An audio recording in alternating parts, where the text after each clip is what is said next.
रात के करीब 12 बजे का समय होगा जब अंजलि और राघव सुनसान सड़क से अपनी कार में सफर कर रहे थे। अंजलि कुछ डरी हुई सी थी। राघव, ये कैसे रास्ते से ले आए? न तो सड़क पर कोई और वाहन दिख रहा है और न ही कोई होटल या ढाबा। अंजलि, मैं तो शॉर्टकट समझकर गाड़ी इधर ले आया। मुझे क्या पता था कि ऐसा वीरान रोड होगा। अंजलि ये कह रही होती है कि तभी अचानक से बहुत सारे चमगादड़ शोर करते हुए उनकी गाड़ी के ऊपर से गुजरते हैं। ओह राघव, मुझे तो बड़ा डर लग रहा है। डरो मत अंजलि, मैं हूँ ना तुम्हारे साथ। राघव ये कह रहा होता है कि तभी कुछ दूर बिजली की झिलमिल रोशनी दिखाई देती है। उसे देख राघव और अंजलि दोनों अजीब सी राहत महसूस करते हैं। ये जरूर कोई होटल या ढाबा होगा। राघव, हम आज रात यहीं रुकेंगे और कल सुबह होने पर ही चलेंगे। कुछ दूर में राघव की कार द्वार पर पहुंचती है तो वे हैरान रह जाते हैं। अरे, ये होटल नहीं बल्कि कोई हवेली लगती है अंजलि। अब क्या होगा राघव? होना क्या है, चलो द्वार पर चलकर आवाज देते हैं। अंजलि और राघव दरवाजे पर खड़े होकर आवाज देने लगते हैं। अरे कोई है? कोई हो तो दरवाजा खोलो प्लीज। सुनो, हम रास्ता भटक गए हैं, प्लीज हमारी मदद करो। उनके इस तरह आवाज देने पर कुछ देर बाद एक बूढ़ा आकर द्वार खोलता है। कहिए, क्या बात है? क्या हमें एक रात के लिए इस हवेली में शरण मिल सकती है? बस कुछ ही घंटों में सुबह हो जाएगी बाबा, हम सुबह होते ही चले जाएंगे। अंदर आ जाइए। ये कहकर बूढ़ा उन्हें हवेली के अंदर ले आता है और कहता है, खाना तैयार है, बैठिए, पहले खाना खा लीजिए और फिर आराम से सो जाना। यहाँ तुम्हें कोई तकलीफ नहीं होगी। ये कहकर बूढ़ा उन दोनों के लिए खाना लगा देता है। खाना बिल्कुल शाही होटल जैसा स्वादिष्ट था।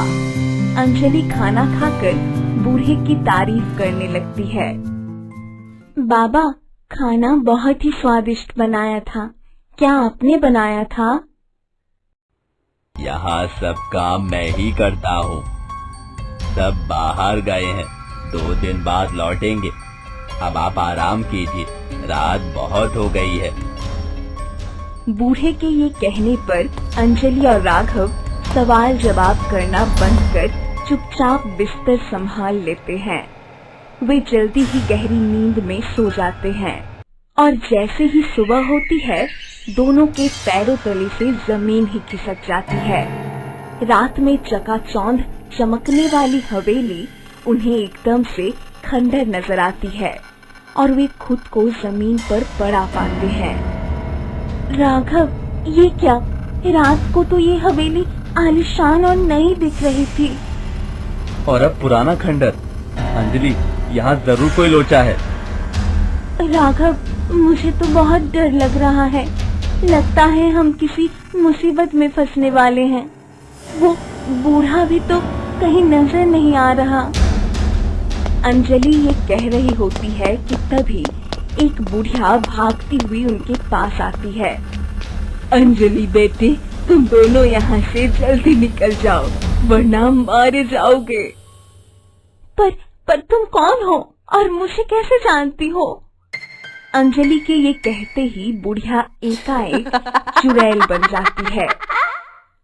जल्दी से निकल जाओ वरना मैं तुम दोनों को मार डालूंगी। सूरज की किरणें देखने से पहले निकल जाओ, नहीं तो मैं तुम्हारी चिता जलाऊंगी। चुड़ैल को देखकर अंजलि और राघव बहुत अधिक घबरा जाते हैं। अंजलि, अब कुछ मत सोचो, आओ यहाँ से निकल ले। देखो, सूरज निकलने वाला है। पर राघव, ये निकल लो, देखते नहीं कि ये शमशान की हवेली है। अंजलि तू खुद को बचा ले, नहीं तो तेरी चिता मुझे जलानी पड़ेगी और ये लड़का तेरे कारण मरेगा। ये सुनकर अंजलि और राघव बहुत घबरा जाते हैं और उसी समय अपनी कार में बैठकर अपने शहर की तरफ रवाना हो जाते हैं। तभी सूरज उदय होने लगता है और अंजलि राघव से कहती है, राघव, समझ नहीं आता कि वो चुड़ैल मुझे कैसे जानती थी।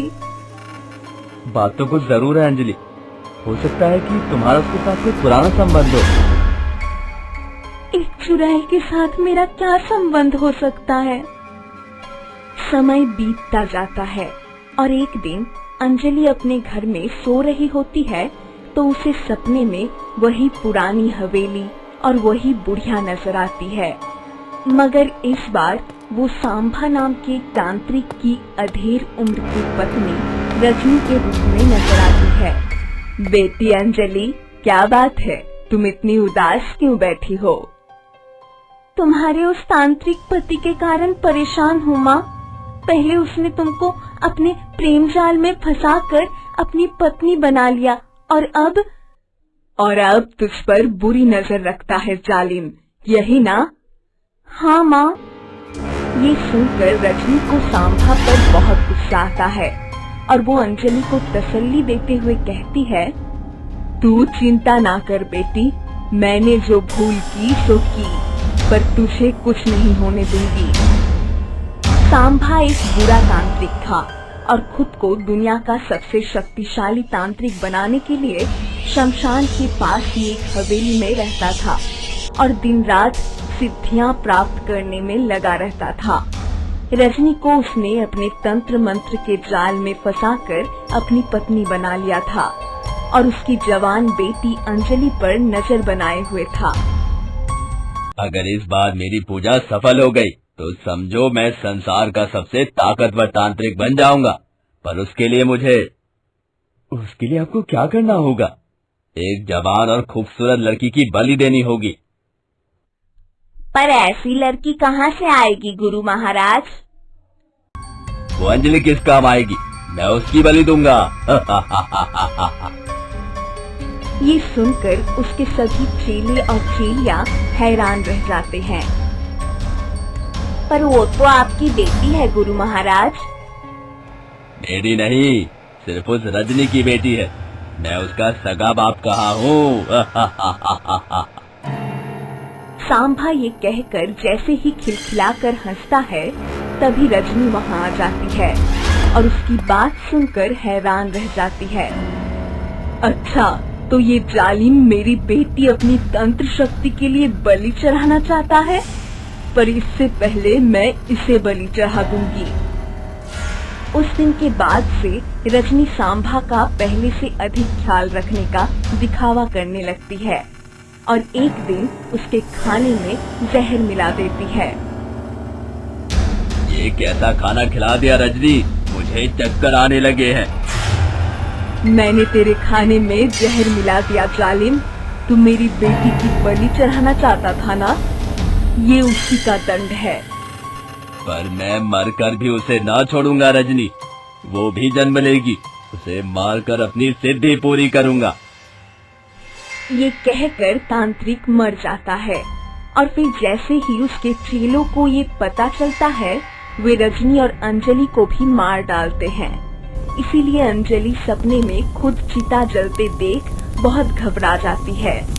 अचानक उसकी आंखें खुल जाती है। ओह गॉड, ये कैसा सपना था? कहीं ये मेरे पूर्व जन्म की कहानी तो नहीं? उसी दिन से तांत्रिक की हवेली खंडर बन जाती है और उसकी आत्मा अंजलि की खोज में भटकने लगती है। वो रात होते ही हवेली से निकलकर अंजलि को ढूंढने निकल जाता और सुबह सूरज उगने पर ही लौटता। पता नहीं कहाँ जाकर छिप गई है, पर जिस दिन मिलेगी उसका रक्त बहाकर अपनी सारी शक्ति वापस पालूंगा और शैतान बन जाऊंगा, शैतान। समय बीतता जाता है और एक दिन अंजलि मंदिर से पूजा करके अपने घर लौट रही होती है कि तभी रास्ते में उसे एक भिखारी मिल जाता है। कुछ खाने को दे दो, बहुत भूखा हूँ। भाई, मैं तो मंदिर से आई हूँ, लो मंदिर का प्रसाद ले लो। ये कहकर अंजलि जैसे ही भिखारी को प्रसाद देने लगती है, भिखारी अचानक ही शैतानी आत्मा में बदल जाता है। मुझे मंदिर का प्रसाद नहीं, तू चाहिए, तू। बहुत दिनों बाद मिली है तू, आज तुझे मारकर मैं अपना बदला लूंगा और शैतानी शक्तियाँ पा जाऊंगा। ये कहकर तांत्रिक की शैतानी आत्मा जैसे ही अंजलि की तरफ बढ़ती है, उसी रजनी की आत्मा उसे रोकने की कोशिश करती है। उसे बख्श दे शैतान, उस बेचारी ने तेरा क्या बिगाड़ा है। हट परे, अब तू मेरे रास्ते में मत आ। ये कहकर शैतान रजनी की आत्मा को हवा में घुमाकर दूर फेंक देता है और फिर अंजलि को गर्दन से पकड़कर उसे मारने पर उतर जाता है। अब बोल, तुझे मुझसे कौन बचाएगा? मुझे भगवान बचाएंगे, क्योंकि जालिमों और शैतानों से सभी की रक्षा वही करते हैं। फिर सचमुच ही चमत्कार होता है। अचानक ही मंदिर के कलश से भयंकर बिजली निकलती है और तांत्रिक की शैतानी आत्मा पर टूट पड़ती है। जैसे ही बिजली गिरती है, तांत्रिक की शैतानी आत्मा धू धू कर जलने लगती है और देखते ही देखते राख में बदल जाती है। ये देखकर रजनी की आत्मा बहुत खुश होती है और भगवान की कृपा से उसे भी मुक्ति मिल जाती है।